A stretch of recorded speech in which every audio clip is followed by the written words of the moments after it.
Okay, cool. Hi there, everybody. Welcome back to It's Always Sunny in Hell. It's a one-part conspiracy theory, one-part fan podcast about It's Always Sunny in Philadelphia. My name is Jacob Rewind, and we just watched, me and Daceman just watched the Gang Gets Trapped. It's an episode also in season 6, because Mac is fat. It's season 6. I don't know what episode it is. Oh my god! Oh my god. Okay, nice hat. Where's my whip at? I lost my whip. What's going on? Oh, check your whip. I don't know where your I'm not my co-host's keeper. I don't know where your whip is, unfortunately. I'm gonna ruin this hat if I keep the headphones on it. Yeah, maybe just like a little longer, just like 30 more seconds. 30 more seconds of headphones on hat. Or you can just take the headphones off and pretend to react and understand what I'm saying, and like you can just read my lips. You just read my lips while nope, hat's coming off. Okay. Hi there, Hat's everybody. Off. Hi. This is not a real indie jacket. I didn't have. This is the closest that I had. Anyway, you did the intro, correct? You had me fooled. I thought that was a very Indy Jones type jacket. Yep, I did the whole episode actually. While you were gone. You were away for a while. Yeah, ranked it, introduced it, talked about how the phase might represent the reality of their reality. So maybe after they shatter, it's possible that every episode after is drastically different. No, I did the intro basically. Oh, okay. But I didn't introduce you. Well, yeah. Epic. Hi, I'm Aceman. Here we are. This is the Gang Gets Trapped. What a good episode. Yes, an episode that was very it's a weird episode, and that makes me like it more now. First time I watched it, I was just like, the punchline is they're Asian. That's it. But like, no, the punchline is, how did they, like, you don't need to know how they got here. And also throughout the episode, you kind of do find out how they get here, but it's the whole Rob McElhenney get Frank into the fucking vents theory of writing. It's like, no one gives a shit how you get there, just get your character there him in the vents, and start doing the thing. Like, if the episode's about them being trapped in the house, let's have them start hiding in the closet. Like, it's good. Mm-hmm. Oh, God. Okay, I wrote down a couple things. I wrote down, because this episode, they're doing an Indiana Jones thing a little bit, like, or at least Mac, Charlie, and Frank are. And they're wearing, they each have a piece of Indiana Jones thing, except for D and Dennis. I thought that Dennis had the shirt. He does not look like he has, like, any part of the wardrobe. So it's just between Mac, Charlie, and Dennis. So Mac has the hat, Charlie has the jacket, and Frank has the whip. Which is it's a really funny thing that they just, which I did not notice at all until you pointed out to me. And I just saw that in a, I probably said it on the podcast. I just saw it on like a Instagram Reels comment one day. I was like, oh, that makes so much sense. And that's so funny that just, you could tell that they were like, that Frank cheaped out and they were just like, well, we can, right? Like, you know, and you could tell there was an off-screen fight about who gets the whip specifically. Yeah, true. But Anyway, yeah. So, do you have anything written down for this episode at all? A couple different points. We've got this introduction, which I think we definitely see in the gang's spies like US, but this idea of like, you weren't invited, you nosed your way in to our scheme. Yeah. You and now you're complaining. How upsetting of you. And she apparently has bad dog shit breath. Very. It's a really funny tilt from Dennis of like, the scene starts off with like, God, you nosy bitch, into like, wow, Deandra, your breath reeks. Like, oh my God. And then of course there's a moment of synchronicity between Danny and Dennis of him being like, oh, Deandra, your breath is terrible. It's very good. I don't think that there was, because they were on the walkie-talkie. But whenever Charlie comes into the closet, No, remember when he hides in the closet with them? He goes, "Deandra, your breath is terrible." oh, okay. Yeah. I thought that it would be funny if Dennis was like, "Whoa," and then like you just get like cheese and then like onion breath like at the same time. Like, you think it would be a good gag if Dennis was like assaulted by the 1-2 combo punch of Dennis right? and, of D and Charlie? Yeah, that'd be good. Yeah, They that's what I didn't. thought they should have done, but they didn't. That's do that. lost points. That is, it's a sad moment, sad day for Always Sunny in Philadelphia. At one point, Charlie mentions that the vase might be cursed. Yeah. And they end up breaking it at the end on accident because Frank thinks that he can like whip it and then like it can come to him. And then it breaks. But yeah, and then this is season 7, not the ending of season 7, obviously, because that's the high school reunion 2 part. Yeah. But it's at a kind of a weird part in the show. Was the tipping point episode there yet? Because I think that was season 9. The tipping point? Yeah, like whenever they're like, the gang I think misses that's the boat, like where they break up, and Dennis is like, "We're all getting so goddamn weird." No. Oh, okay. I'm thinking because the tipping point episode is I think it's the same one where Charlie does the theme song for the bar, and then he huffs glue in the basement, and then does there was a spiders, because at the beginning of the show it's like, well, there's a tipping point because like Mac brings it up because I think there was a book at the time about it or something, and they kind of were just like, I feel like at the show's history they probably thought that they were at like a peak,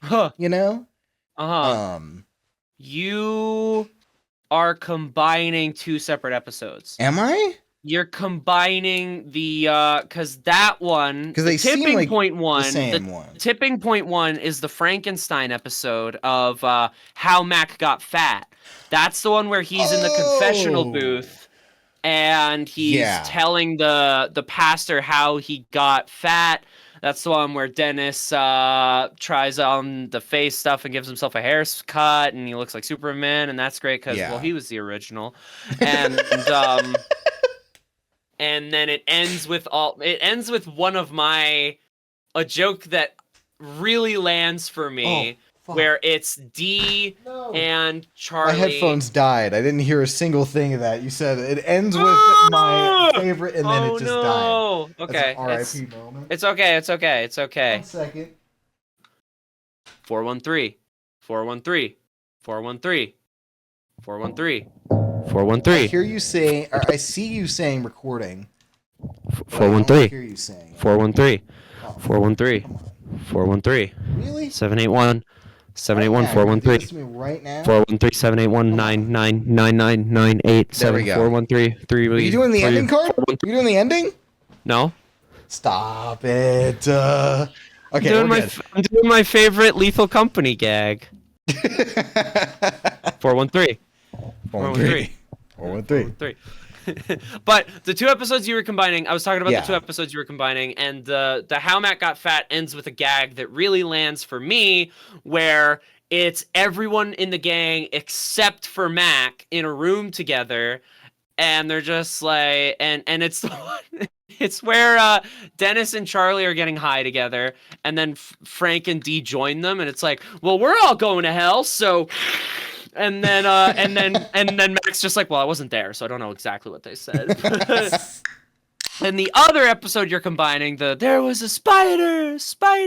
That is the gang tries desperately to win an award. That one. Okay, yeah. Yeah. I bring the tipping point thing up because I think at that point they were like, interesting. Like, you think I think we're peaking. Let's just start getting a little bit weird and wacky with it, you know.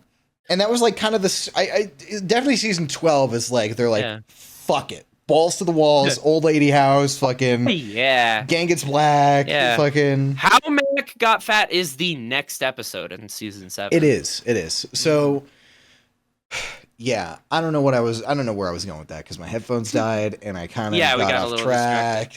I will go back to my yeah. notes. If only we could hear Dennis's speech, because we've seen Dennis go on some monologues every once in a while, and they're always great. And we hear an exceptionally great speech from this one. Do they reference what restaurant exactly they're in?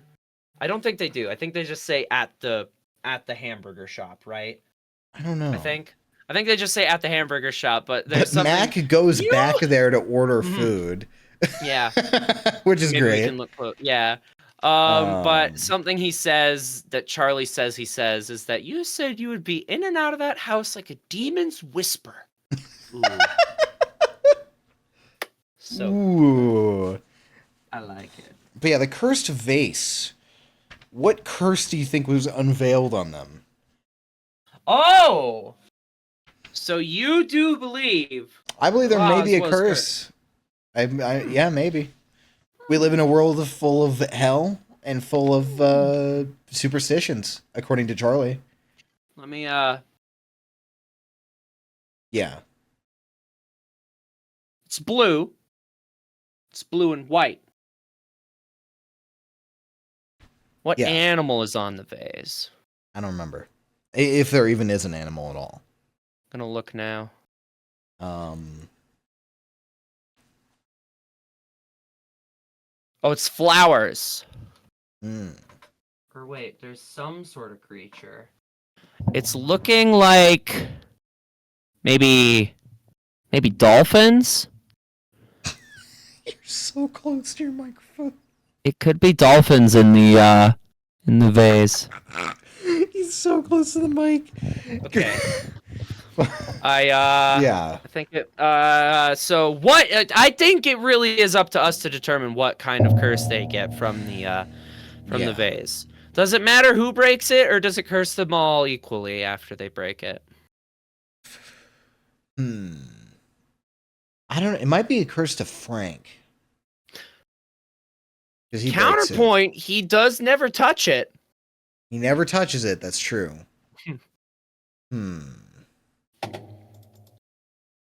Oh!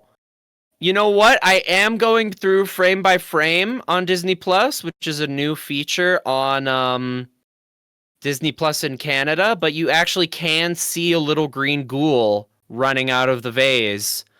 After it shatters, you actually can see a little green ghoul. They try to hide it in the dust. There's like some dust that shatters out of the vase, but if you really look closely, you can in fact see it looks like a little green ghoul. Frank says the vase shatters it. Yep. Yeah, it's a quick cut, but you can see a little green ghoul run, and it cuts away really quickly, but it does look like it's running towards Charlie. So it's possible that Charlie has been cursed by a little green ghoul. Now, the people from the south, it is possible that they have pointed feet. Their feet could be pointed. They are wearing they're wearing cowboy boots, but there's no way to know what else is in there.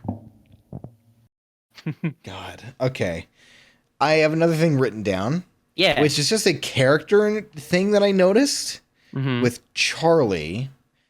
He says whenever they're panicking, him and Mac are panicking about like the people coming back and everything. They're like, Charlie's like, we should just drive. We should just drive and then never look back, you know? And Charlie has been known to not leave Philly. That's a thing about him. He does not like leaving Philly at all. This under is any circumstance. Very true. Even in the like in the fucking like episode where they go to the Super Bowl, I think that he was supposed to be knocked out. For the bus. Yeah. So like you have to go through extreme measures to get Charlie out of Philly. This is very true. Is this even, Charlie? But even then, like, I don't know how he's in the plane for the Wade Boggs episode. Oh yeah. Right? Wade Boggs is a little later, but that's another good point. Yeah. Huh. Well, I think we'll have to track that properly. Yeah. But I found that to be an interesting little thing about Charlie's character because he is like super afraid of leaving Philadelphia. Yeah. Yeah. It's good of you to point that out. Yeah.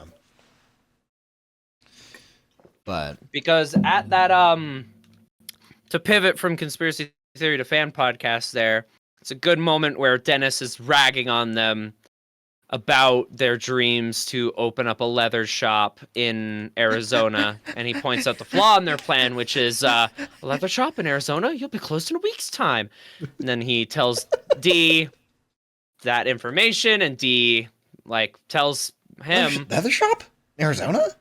They'll be closed in a week's time. And it is a very good. It will never not be satisfying characters being on the same page. It has the same energy of especially Dee and Dennis, because they're so opposite, but they're so siblings at the same time. Like you have to show them being siblings. Yeah, truly any show, any characters. Like you show me two people who just like are on the same page for some reason, I like it. Like when the example that comes to mind from this show is Mac and Frank in The Gang Gets Whacked, when Mac is trying to tell Dennis how he has to attack the voltage box to get it. He's like, oh, you know what? You have to jump up into the air and do it because you can't get electrocuted if you're not touching the ground. And then Frank walks up. He's like, we gotta tie you up so you can get leverage and slam. You gotta hoist me from the ceiling. Hoist me from the rafters. I'm trying to get a. God damn it. Oh yeah, good. Anything else? Anything else about this episode? This is an iconic episode for me. A very memorable episode for me. I really like it a lot. It's just like. I'll say it a million times. It's one of my favorite types of episodes where they're in a situation. It's like centered around this, you know. For me, it's an easy 7. That's where I sit. I would say that. I would say 7. That's good. 7 all the way around. I'd say 7. Go 8. I would go 7.5, but also I'll do 7 out of simplicity. Okay. To keep it simple. Because it is a really good, memorable episode, but it doesn't really go anywhere. That's the problem with these episodes that we watched. We just watched the Storm and the Gray Storm in the Century or whatever. Yep. And this episode is that they don't really have necessarily satisfying endings.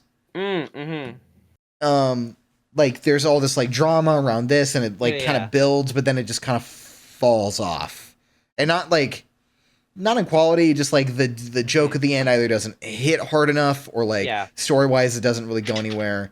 And so like it doesn't really detract from the episode for me, but I can see how it can detract for other people. Right. And if we're looking at like a roadmap, just to peel back the curtain a little bit, we're figuring out where we want to go with this podcast. And last episode we mentioned just like some story and theory beats that we want to hit. We'd like to dive into cricket with Manhunters and Cricket's Tale. Yes. We have to touch on Goes to Hell. It's important. Yes. But and that's kind of like story wise, and that's on the left hand here. On the right hand here, there's like we'd like to bring some of our friends onto the show and have them talk about their favorite episodes. And then I think like a good middle ground for fan podcast wise is I think to get like a barometer on each of us is I think we should visit an episode that is just a straight up 10 for each of us. I think I think that's something we should do. But but what do I know? I just like when Charlie lays face down on the fucking back of a U-Haul and looks like a corpse. It's so funny. Oh God. It shouldn't be that funny, but fucking A, man. It's like the 2-story tall Furby and Mitchell's. It never fails to get a laugh out of me. Like even It's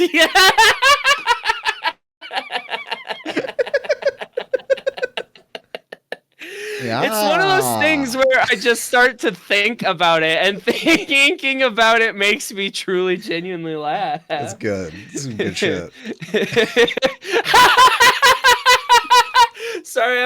little. I just pictured the 2 foot tall Furby and the Mitchells running away. But if you look into the in the bottom left, Charlie's laying face down like a corpse.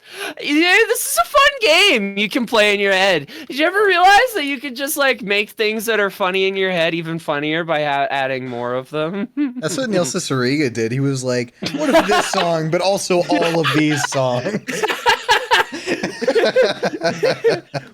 And what if they all slap? Yeah. My God. Yeah. Nose way in, breath reeks, dentist speech, pointed feet, chips, Jay Leno, leathers, Arizona, Frank Cloak.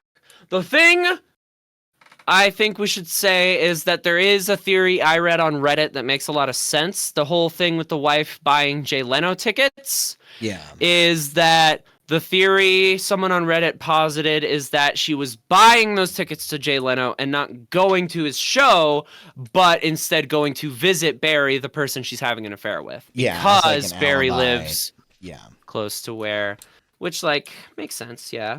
Yeah. Or maybe she was gonna kill Leno, who knows? Who knows? Yeah. Leno.